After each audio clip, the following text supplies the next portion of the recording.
Espero que esteja bem. Esse primeiro recado é só para deixar claro para todos e todas que estão nos assistindo que as aulas aqui presentes são dos nossos cursos do IFMG Campus Avançado Pinuí. Qualquer uso indevido da imagem pode ser alvo de questionamento judicial. Então, dessa forma, assista, não tem problema algum em assistir, em aprender e compartilhar o conhecimento. Mas nada de utilização das imagens sem autorização prévia dos responsáveis, seja o professor, seja o Instituto Federal de Minas Gerais, Campus Avançado Pinuí. Beleza? A gente se vê ao longo desse curso e espero que seja proveitoso para todo mundo. Olá, saudações a todos e todas. Estamos aqui mais uma vez para dar continuidade à nossa matéria. Dessa vez a gente vai falar sobre o tecido conjuntivo. O tecido conjuntivo nós dividimos em duas aulas. Uma sobre o tecido conjuntivo de forma geral e outra sobre alguns tipos de tecido conjuntivo especial que são importantes de saber. Beleza? Então vamos lá. Sobre o tecido conjuntivo. A primeira coisa, o tecido conjuntivo ele se caracteriza pela grande variedade de células e abundância de matriz celular. Então veja que isso é o contrário do que nós vimos no tecido epitelial, que ele não tinha grande variedade de células e tinha muito pouco ou quase nada de matriz extracelular. O termo conjuntivo de conjunto significa junto, juntar. Então o verbo conjuntar é o mesmo que ligar, o mesmo que ajuntar. Então isso mostra que a gente tem um tecido que tem a função de se ligar. Então ele une os tecidos, servindo para conexão, sustentação e preenchimento do nosso organismo. Belezinha? Então, o tecido conjuntivo, ele tem uma composição diferenciada da sua matriz extracelular. Por quê? Porque essa matriz extracelular, ela precisa ser capaz de absorver impactos, precisa ser capaz de resistir à tração, né, muscular em especial, e precisa ser capaz de elasticidade, ter função elástica. E esse tecido, ele é também especializado em armazenar gorduras, que é o tecido adiposo que nós vamos ver, falar um pouquinho nessa e na próxima aula de tecido conjuntivo. Então, essas gorduras que são armazenadas são utilizadas para a produção de energia e calor quando necessário. Então, para a produção de energia, elas vão contribuir lá na respiração celular, que a gente já estudou, beleza? E também esse tecido especializado em armazenamento de íons, né? Como, por exemplo, o cálcio, que é importante para vários processos metabólicos, que fazem parte da nossa sobrevivência. O cálcio, por exemplo, é muito importante no tecido conjuntivo ósseo, né? Que dá sustentação ao nosso organismo. Então, nas funções, né, do que o tecido conjuntivo vai fazer, ele é responsável pela defesa do organismo, é responsável pela coagulação sanguínea, é responsável pela cicatrização e é responsável também por transporte de gás, nutrientes, hormônios, entre outras coisas. Algumas dessas, como coagulação e cicatrização, quem faz é o tecido conjuntivo hematopoético, ou tecido conjuntivo sanguíneo, que na aula 2 nós vamos ver que eles são divididos em algumas células de importante destaque. Ok? Então vamos lá. As células aqui do tecido conjuntivo, a gente pegou aqui algumas principais que são importantes a gente saber. As células mesenquimais, que é essa aqui, ó, que são multipotentes. Os fibroblastos, e a gente vai falar um pouquinho deles, né? Tá na produção da matriz extracelular. O fibroblasto aqui grandão. Aí a gente tem também algumas que já são especializadas, né? Os leucócitos, que são células de defesa, os glóbulos brancos que ficam no sangue, né? E aí nós temos alguns que, dentre esses, que merecem também destaque. Os plasmócitos, né, que produzem anticorpos, os macrófagos que atuam na fagocitose e os mastócitos na inflamação, além das células adiposas. Então nós vamos comentar um pouquinho sobre eles nessa aula de hoje. E além desse, a gente tem os tecidos conjuntivos especiais, que a gente, como eu disse, vai dar mais atenção na aula 2. E aqui a gente tem nas cartilagens condroblastos e condrócitos, a gente tem as células osteoprogenitoras que estão nos ossos, né? E aí merece destaque os osteoblastos, osteócitos e osteoclastos, aqui osteoblasto e osteócito, né? Ao longo do tempo, que a gente vai ver com mais destaque quando falar do tecido ósseo. Além das células do sangue, né, hematopoéticas, e as células sanguíneas, né, os glóbulos vermelhos. Então, todos esses são formas ou subformas de células do tecido conjuntivo, seja dos especiais ou seja de todos eles, do geral. A matriz extracelular, como a gente já falou no início da aula, ela vai variar a sua composição, né? E a formação dela, de forma geral, é fibra colágena, fibra elástica e substância fundamental amorfa, né? Cheia de glicoproteínas e proteoglicanas, que são importantes para a nossa sobrevivência.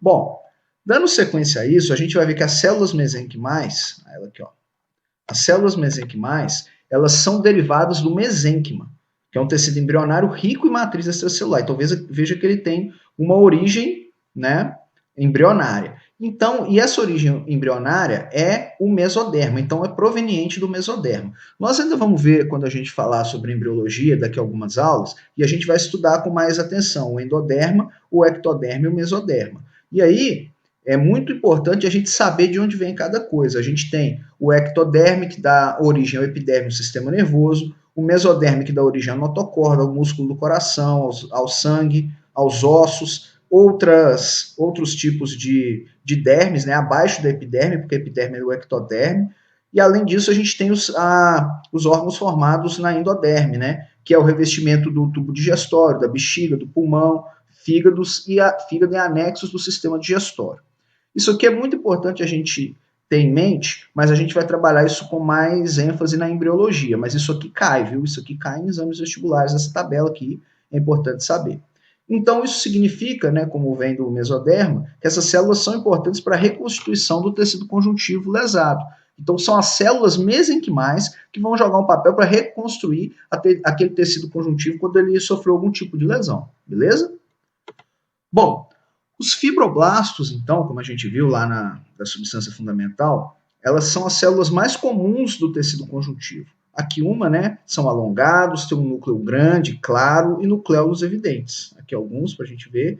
E aí que vai alguns importantes destaques que a gente tem dessa célula, né, desse fibroblasto. A gente tem aqui tropoelastina, a substância fundamental amorfa aqui presente, o tropocolágeno com a fibra de colágeno, né, e essa aqui pode ser a ideia. Para facilitar, a gente vê aqui numa imagem os fibroblastos da gengiva. Uma gengiva normal, igual cada um de nós possui, a gente consegue ver vários fibroblastos presentes, certo? Bom, os fibroblastos, né, eles têm complexos de Golgi retículo endoplasmático rugoso muito desenvolvidos. Por quê? Porque eles sintetizam componentes da matriz extracelular, glicoproteína, colágeno, elastina. Então, graças a essa característica, isso aqui a gente tem que saber. O fibroblasto possui complexo de Golgi e retículo endoplasmático rugoso bem desenvolvido. Por quê? Graças a isso aqui. Sintetização de componentes da matriz. E são ricos em filamentos de actina, né? O filamento de actina tem um papel muito importante no movimento celular. Nós vamos ver com mais ênfase o filamento de actina e de miosina quando a gente falar do tecido muscular, tá? Algumas curiosidades importantes, né, sobre isso daqui é que na cicatrização os fibroblastos é que proliferam e diferencia em miofibroblastos, que vai possuir filamento de actina e miosina, contraindo e retraindo o tecido cicatricial, até conseguir fazer o processo de cicatrização no local ferido. E os fibroblastos, outro local importante que eles têm presença, é no momento do nascimento dos dentes, né? A chamada erupção dos dentes, porque ele está presente no ligamento periodental. Então é outro lugar que a gente consegue perceber a presença de fibroblasto, que, como a gente já falou, é um tipo de célula do tecido conjuntivo. Belezinha? Agora a gente tem os plasmócitos. Os plasmócitos são numerosos em locais que você tem uma grande penetração de bactérias e substâncias estranhas. Por exemplo, o tecido conjuntivo do sistema respiratório, do sistema digestório. Então, nesses locais, existe um contato muito grande com o ar, com o alimento, né, com outras coisas, outros objetos, às vezes, e isso pode ter grande penetração de bactérias e substâncias estranhas, até alguns fungos. Por quê? Porque isso tem o contato externo. É uma área que faz o contato externo do nosso organismo, certinho? Então, são locais que a gente tem muito plasmócito. Por quê? Porque o plasmócito vai originar o linfócito B. E esse linfócito B, após entrar em contato com o antígeno, produz anticorpos. Então, tem uma relação direta dos plasmócitos com a defesa do nosso organismo. E para a gente caracterizar, é importante destacar que são células grandes, ovoides e tem um núcleo esférico. Apesar de viver pouco, 2 a 3 semanas. Alguns exemplos aqui, ó, a gente consegue ver o núcleos com cromo de cromatina, né? Com grumos de cromatina, que a gente consegue perceber aqui vários, né? E lembra, inclusive, raio de roda de carroça. Então, o raio que parece roda de carroça, um núcleo que parece roda de carroça, são os plasmócitos, certinho? Agora a gente tem outra célula do tecido conjuntivo que merece destaque, que são os macrófagos. Os macrófagos vêm dos monócitos e vai do sangue para o tecido conjuntivo, né? Então, ele é produzido lá no sangue e vai para o tecido conjuntivo quando tem uma necessidade também de contribuir na defesa ou em alguma situação específica, igual a gente vai ver. Então, o que eles têm? Eles têm um retículo endoplasmático muito rugoso, um retículo endoplasmático rugoso muito desenvolvido. Por quê? Isso significa o quê? Nós já vimos função do retículo endoplasmático rugoso. Então, eles vão fagocitar e digerir bactérias, né? E dessa forma também eles vão buscar também digerir substância estranha, resto de célula envelhecida. Um bom exemplo é a célula do útero após o parto. O que sobrou, né, que depois do parto foi retirado, quem vai fazer, digamos assim, a limpeza dessa região uterina da mulher, né, após o nascimento do bebê, é o macrófago. O macrófago vai jogar um papel ali importante, né, e vai secretar substância. Então ele vai fazer muita digestão celular, por consequência ele também possui muito lisossomo, né? E aí ele secreta substâncias, essas enzimas que ele libera destrói essas substâncias estranhas e eles vão fagocitar, né? E aí o lisossomo lá dentro, né? Graças a grande desenvolvimento do retículo endoplasmático rugoso, né? E do Golgi, você vai ter uma grande produção também de lisossomo, por consequência você vai ter uma célula que faz um processo de fagocitose muito grande, né? E vive um pouco mais, né? Vive 2 meses. Mas o papel principal, é importante a gente destacar, sem dúvida alguma, o papel de fagocitose dessa célula. Aqui exemplos de macrófagos, ó. A gente tem macrófagos, né? Aqui o macrófago que fez um monte de fagocitose, está cheio de leishmania, alguém que possui leishmaniose, eles estão lá trabalhando para tentar tirar essas leishmanias do organismo, né? E aqui, mais uma vez, apontados outros macrófagos. Belezinha? Aqui um macrófago colorido, porque a célula de Kupfer, né, fagocitou partícula de nanquim. Nanquim é tipo tecido, tipo tinta de caneta, né? Então ele fagocitou essa tinta de caneta e facilita para visualização no microscópio. Aqui uma visão do macrófago na microscopia eletrônica de varredura, né? Muito importante para a gente também visualizar. E em casos de cortes histológicos, a gente tem condição de identificar cada célula e cada tecido ali presente. Certinho? Bom, agora a gente tem os mastócitos. Os mastócitos têm as células grandes, ovoides, né? Um núcleo esférico central, como a gente está vendo aqui, ó, e um citoplasma basófilo. E o mais interessante do mastócito é que é o seguinte, ele tem mediadores químicos da reação alérgica e processo inflamatório, o receptor de IgE. Então, reação alérgica e inflamação tem presença de mastócito. O mastócito, então, como a gente falou, ele se liga ao IgE e desencadeia reação alérgica, que são reações de hipersensibilidade imediata ou anafilática, que pode até matar, dependendo do tipo de reação alérgica que tiver. E aí, quando a pessoa possui alergia a medicamento, alguma coisa, o que está acontecendo é essa reação que nós falamos, o antígeno se ligando ao IgE, gerando, então, a causa dessa reação, dessa alergia, que pode ser medicamento, inseto, poeira, pólen, existe um monte de coisas, né? Ovo, leite, etc. Então, a gente tem a resposta local, igual urticária, rinite, alérgica, asma, eu sou asmático, então sei bem qual que é o efeito desse tipo de reação alérgica, né? E você pode ter até situações mais graves, que é quando você tem uma resposta geral do organismo, que é o choque anafilático, né? A gente teve vários artistas nos anos 80 que, por motivos diversos, tiveram choque anafilático e acabaram morrendo, né? Por conta de uma reação alérgica à anestesia utilizada naquela futura cirurgia, já que ela não se concretizou uma vez que o indivíduo acabou indo a falecer. Bom, ainda os mastócitos, eles têm uma distribuição no organismo próximo a pequenos vasos sanguíneos. Por quê? Porque ele tem que lembrar que ele migra do sangue, né, para o tecido conjuntivo. Então ele fica próximo ali a pequenos vasos, né, do tecido conjuntivo da pele e também das mucosas, que também são áreas suscetíveis a contato externo, né? Por consequência, você pode ter, inclusive, alergia nessas regiões.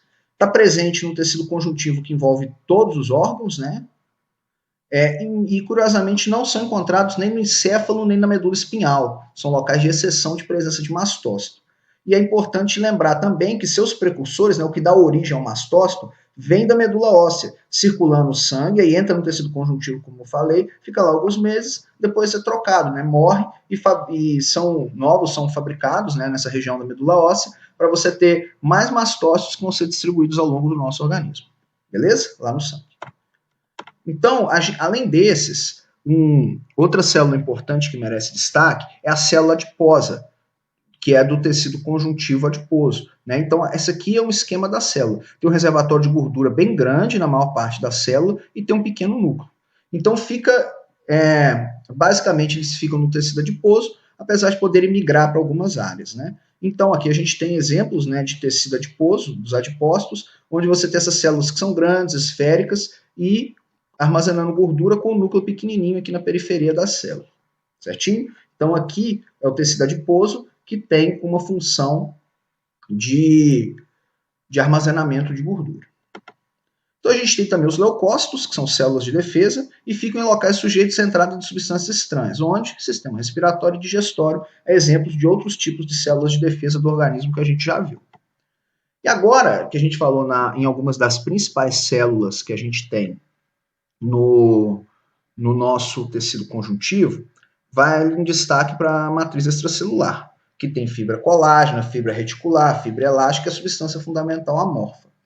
É importante, né, a gente lembrar uma curiosidade muito interessante que a gente trouxe aqui para o debate, que é o que é estria.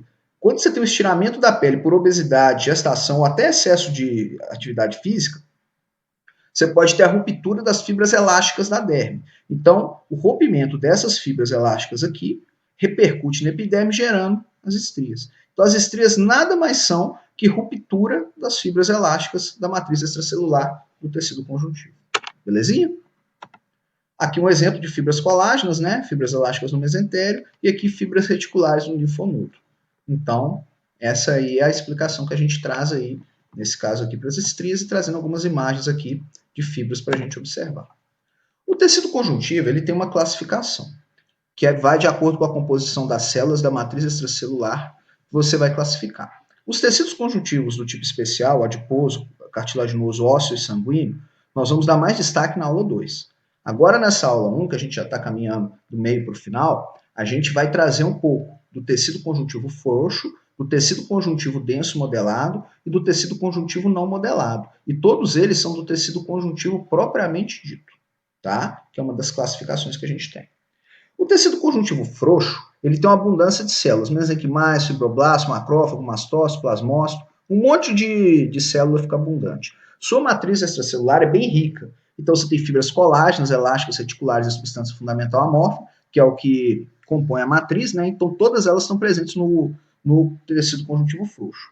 E aí por que ele chama desse jeito? Ele chama desse jeito porque as fibras ficam de maneira frouxa, de maneira que o tecido fica flexível. Então ele é pouco resistente às trações. Aqui o tecido conjuntivo frouxo, ó, ele fica logo abaixo da epiderme, acima do tecido conjuntivo denso. Então ele está aqui para permitir uma elasticidade também da pele e do seu entorno. Aqui, no caso, mais um exemplo de tecido conjuntivo frouxo, só que no intestino.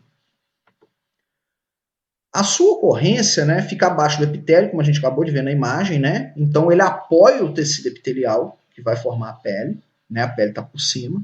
Então, e ele também preenche espaço de todo o organismo, entre órgão, entre tecido, e garante o movimento do músculo um sobre o outro. Então, quando a gente for ver o deslizamento do filamento de actina e miosina, a gente vai observar que quem vai estar lá permitindo esse movimento é o tecido conjuntivo frouxo, nesse caso, no entorno do tecido muscular, né? Ele nutre também os tecidos avascularizados, né, através de inervação. Por exemplo, o epitélio, o tecido epitelial não possui tecido vascularizado, então ele que nutre o epitélio, entre outras áreas que ele faz isso. Existe também o armazenamento de água e de eletrólitos, né, até para auxiliar nessa movimentação e alimentação, e tem um papel de defesa do organismo. Por quê? Porque ele está cheio de leucócitos e matriz extracelular viscosa, e isso é uma forma de defesa, né, na penetração de micro-organismos. Então, depois do tecido epitelial, que é o primeiro, o segundo na ordem de defesa do nosso organismo, que tem papel de defesa, é o tecido conjuntivo frouxo.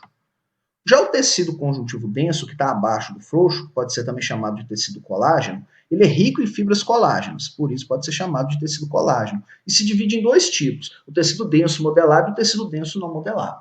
Agora a gente vai ver a diferença de cada um. O tecido denso modelado, as fibras colágenas estão paralelas, olha aqui, está tudo paralelo, e são organizados pelo fibroblasto em resposta à tração exercida em um sentido. Então, o tendão que une os músculos e os ligamentos que unem os ossos entre si, ambos só movimentam para um lado, igual aqui no caso. Ó. Por que isso acontece? Isso acontece porque a fibra colágena está paralela, então ela permite um movimento só em um determinado sentido, beleza? Como a gente está vendo aí na imagem. Agora, o não modelado, as fibras colágenas dispostas pelo fibroblasto estão em diferentes direções. Então, ele dá ao tecido resistência às trações exercidas em qualquer sentido. Então, o tecido denso modelado só se movimenta em um sentido e o tecido denso não modelado se movimenta em qualquer sentido. Possui fibras elásticas, macrófago, mastócito e às vezes tecido adiposo, quando a pessoa começa a estar acima do peso. Um exemplo disso é a derme. Então, a derme é um tecido denso não modelado e a gente tem logo em cima a presença do tecido conjuntivo frouxo, depois o tecido epitelial. Então, aqui alguns exemplos desse tecido. E o tecido conjuntivo denso, independente do tipo dos dois, se é modelado ou não modelado, tem algumas funções. Eles dão resistência às forças de tração que atuam sobre o tecido, envolve órgão, glândula e tecidos para formar cápsulas e envoltórios, né, para penetrar no interior e dar sustentação, né, porque ele traz os vasos e nervos, e também é um dos responsáveis pela cicatrização. A nutrição do tecido conjuntivo denso modelado do tendão e do ligamento não se dá por vasos sanguíneos. Então, o tecido conjuntivo denso modelado do tendão e do ligamento não tem vasos sanguíneos. Como que eles conseguem se nutrir? Através da difusão do tecido conjuntivo frouxo ao redor. Já o tecido conjuntivo denso não modelado, ele é todo vascularizado. Observa que você tem uma diferença entre os dois tipos de tecido. Certinho? Então, essa é a primeira aula de tecido conjuntivo. Não deixe de assistir a próxima, que é a de tecido conjuntivo 2, certo? Para facilitar a sua compreensão sobre esse importante tecido que cai com bastante frequência nos exames externos, beleza? A gente se vê e até a próxima aula. Tchau, tchau.